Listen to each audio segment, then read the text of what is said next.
Welcome back to the Deep Dive, where we take a stack of dense sources, articles, research papers, internal notes, and distill the absolute essence, giving you the shortcut to being truly well-informed. Today, we're diving deep into the highly analytical world of digital marketing efficiency and predictive modeling. Our focus is on an Indian economic giant, Eureka Forbes, or EF. If you know their flagship brand, AquaGuard, you know they are huge. I mean, we're talking part of the Shapoorji Pallonji Group, a turnover exceeding 30 million Indian rupees, and a staggering 20 million customers across, 53 countries? But the really fascinating part is how they had to reinvent their whole business model. Exactly. EF built its initial success, its empire, really on an extremely high-touch model, direct sales. This meant sales reps going out, visiting individual homes, giving a really detailed, time-consuming product demo, and then, closing the sale right there. That process is great for trust, I'd imagine, for building a relationship.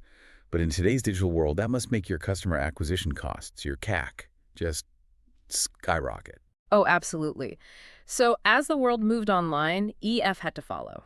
And that meant shifting from physical visits to collecting digital gold, click-stream data. So we're talking session duration, pages visited, videos watched, lead forms filled out, all the stuff tracked through the Google Analytics reporting API. And that data led to a very clear mission for Kashif Kudalkar, who's the Deputy General Manager for Digital Marketing and Analytics. They had to use this new digital treasure to drastically cut their cost per lead, or CPL, and, of course, improve their conversion rates. They just couldn't afford to treat every single click the same way. They need to be able to look at a user and say, okay, this person has a 75% probability of buying, but this other person, maybe 5%. That score changes everything. Okay, let's unpack that. We have the data, we have the mission, find the needle in the digital haystack. The business problem is framed as a classic binary classification task, right? Yep. Predict the probability of a user converting in the next 7 days, all based on how they acted on the website. And before they started throwing, massive machine learning algorithms at it, they had to start simple. They tested their basic assumptions about their customers with chi-square and t-tests. And the results were not what you expect. Not at all. They were immediately counterintuitive, and they challenged decades of that traditional direct sales wisdom. All right, let's start with device segmentation. I think most people, especially for a high-value purchase, would assume that conversion is probably equal across desktop, tablet, mobile. But what did the data actually show? The data showed a huge preference for mobile. Converted customers were not equally distributed. The analysis showed that customers using a mobile phone were statistically and significantly more likely to convert. Really? What were the numbers like? Get this, 2,611 observed conversions on mobile versus only 127 on desktop and a tiny 9 on tablet. Wait, hold on. Why would a high consideration item, something you need to measure space for, compare features on, spend real money on, why would that favor the device you use for quick decisions? That's the critical insight. It tells us something about their journey. It's likely that the deep research happens on the desktop, but that final conversion-driving touch point, the moment they fill out the lead form or click buy, that's often happening on mobile. Or maybe they saw the physical demo already and they're just finalizing the purchase on their phone. Could be. It totally reframes the funnel. Now, here's the one that just feels like heresy to a traditional marketer. User status. We're always taught to nurture leads, right? Repeat visitors should be your highest quality target. Of course. They're showing sustained interest. You'd think so, but the analysis showed the exact opposite. The probability of a new visitor converting was statistically higher than that of a repeat visitor. That goes against, everything about lead nurturing. Did they figure out why that was happening? It suggests their initial ad campaigns and landing pages were just incredibly effective. The marketing team wasn't just bringing in tire kickers. They were bringing in genuinely motivated, ready-to-buy customers who converted really fast. The ones who came back over and over were maybe the ones who needed more convincing, or were just using the site for price comparison, which makes them, lower quality leads for an immediate sale. So the quick strike leads were the real gold. But the most powerful behavioral sign of all was about where people were spending their time on the site. Absolutely. The statistical signal was just screaming when you looked at the demo page. Visitors who spent more time on the specific product demo page had a statistically significant higher chance of converting. How significant are we talking? The t-statistic was enormous, minus 10.74, with a p-value so small it basically means This is absolutely not a random fluke. That is a massive behavioral marker for intent. It's not just total time on site. It's that deep engagement with the core product. Okay, so we have our key variables: mobile usage, new visitor status, and critically, a lot of time spent with the demo content. But all this rich data came with a huge problem, a colossal one, really, that sinks most of these projects. That's the data imbalance issue, and you really can't overstate the scale of the skew here. EF had a massive data set. I'm talking 709,327 visitors. Okay, But of that number, 706,497 did not convert. Only 2,830 actually did. that's less than, what, 0.4%. That classic rare event prediction problem. And that rarity is just fatal to simple classification models. If you have a model that sees 996 non-converters for every one converter, the model quickly realizes the easiest path to high overall accuracy is to just predict no conversion every single time. It learns to just ignore that tiny minority class. Right, it's the rigged coin toss analogy. If a coin lands on tails 99.6% of the time, predicting tails every single time gives you amazing accuracy, but you've learned absolutely nothing about predicting when heads will show up. Precisely. They started with logistic regression, which is the baseline.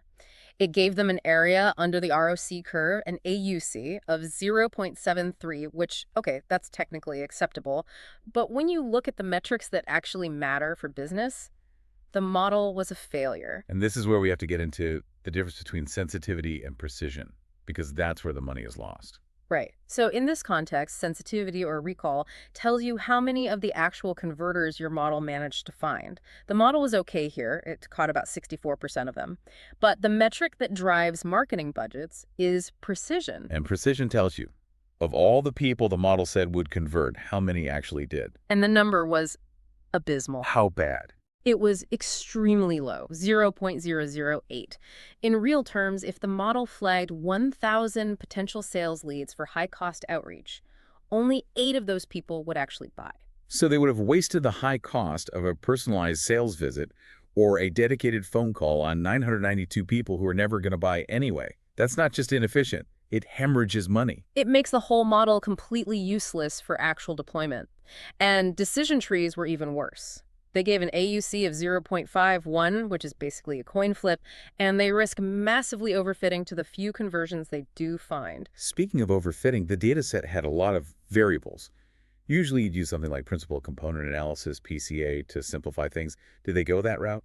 That was a really important strategic decision. PCA is great mathematically for reducing dimensions, but it creates these abstract composite variables, principal components, that don't have a direct business meaning. Wait, why would they ditch mathematical efficiency for context? Wouldn't PCA make it train faster?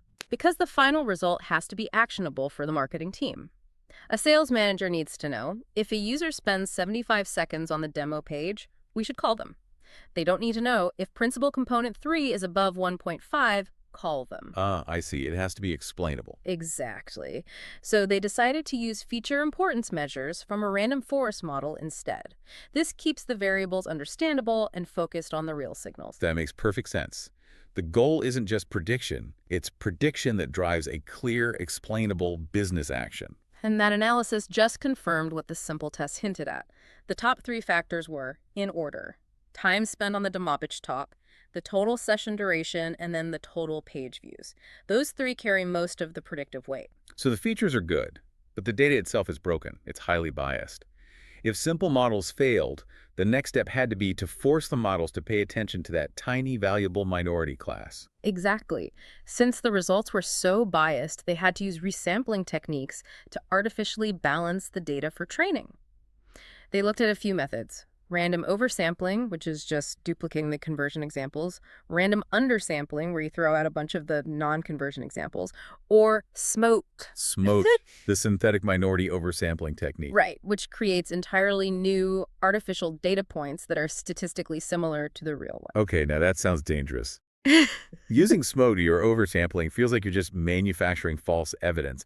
Doesn't that risk contaminating the model with fake data points, making it learn patterns that are, like, too perfect? That's a very real risk, you're right, especially with SMOTI. If you generate too many synthetic points, you can definitely overfit. That's why their strategy was actually a combination. They did simultaneous downsampling of the majority class and upsampling of the minority class. So they brought both sides towards the middle. Exactly. They brought the data set down to a manageable and balanced size 10,000 observations for each class. This made sure the model had enough examples of conversions to learn the pattern without being overwhelmed by noise. And this careful balancing act then paved the way for the really advanced tools, ensemble learning. They started with random forest, which is a type of ensemble learning called bagging. It basically builds hundreds of decision trees in parallel on different subsets of the data and then lets them all vote. Using that new balanced data set, random forest delivered a really strong result, an AUC of 0.91. A huge improvement over the initial 0.73. A vast improvement. Using SEP2 nudged it up slightly to 0.92. But 0.92 still wasn't the final answer. They found their real champion in a different category, in boosting. Absolutely. They moved to extreme gradient boosting, or XGBoost, and this is where the model truly shines in these rare event situations.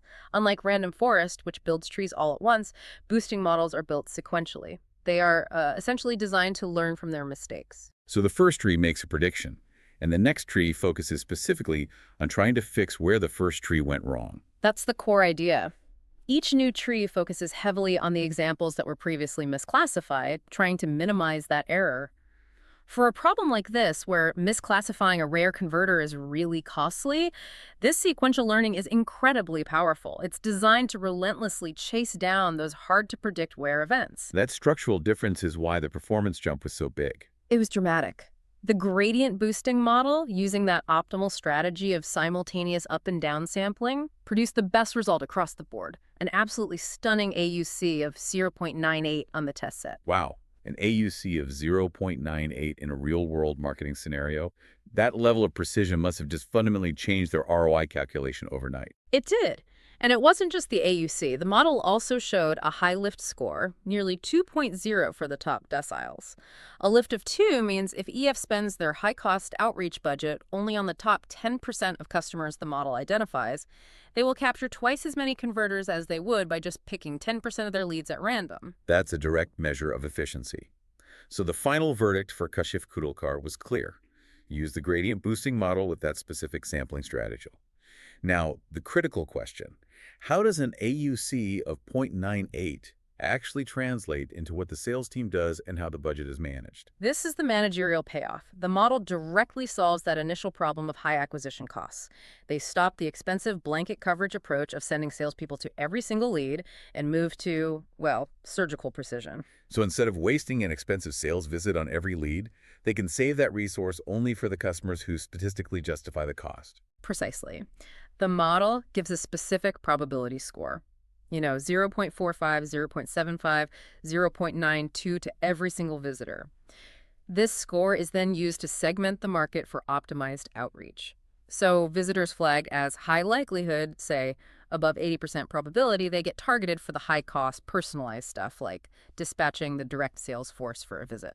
And for those who are showing promise but maybe aren't quite worth a physical visit. That's the medium likelihood segment. They're retargeted individually through personalized but much cheaper digital and phone channels, targeted emails, specialized calls from an inside sales team. And finally, the low likelihood group gets the generic, cheapest marketing standard banner ads, that sort of thing. That is fantastic budget control.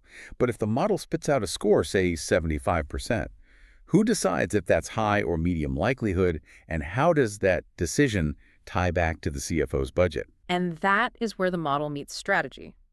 The model provides an ordered list of customers, from highest probability to lowest. The cutoff for conversion isn't decided by the data scientist. It's decided by the marketing manager based on their predetermined budget. Oh, I see. So if EF knows they have the budget for 1,000 high-cost sales visits this month, they just take the top 1,000 customers ranked by the model. The probability score of that 1,000th person then becomes the de facto cutoff for that month.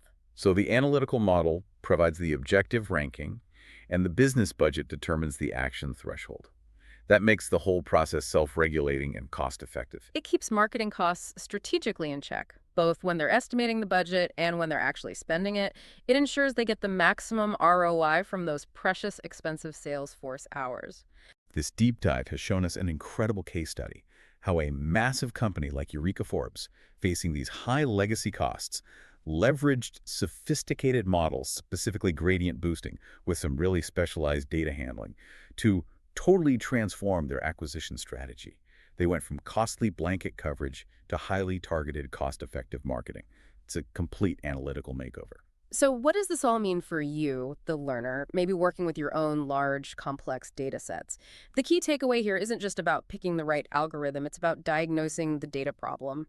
Poor performance on a classification task isn't always a model failure. It might be a data imbalance problem. When you're dealing with row events, like conversions that are less than 0.5% of your total data, the real shortcut to generating massive business value lies in moving past those baseline models and investing in advanced ensemble learning techniques combined with specialized resampling strategies. That's how you make sure your model actually hears the quiet but absolutely critical voice of that minority class.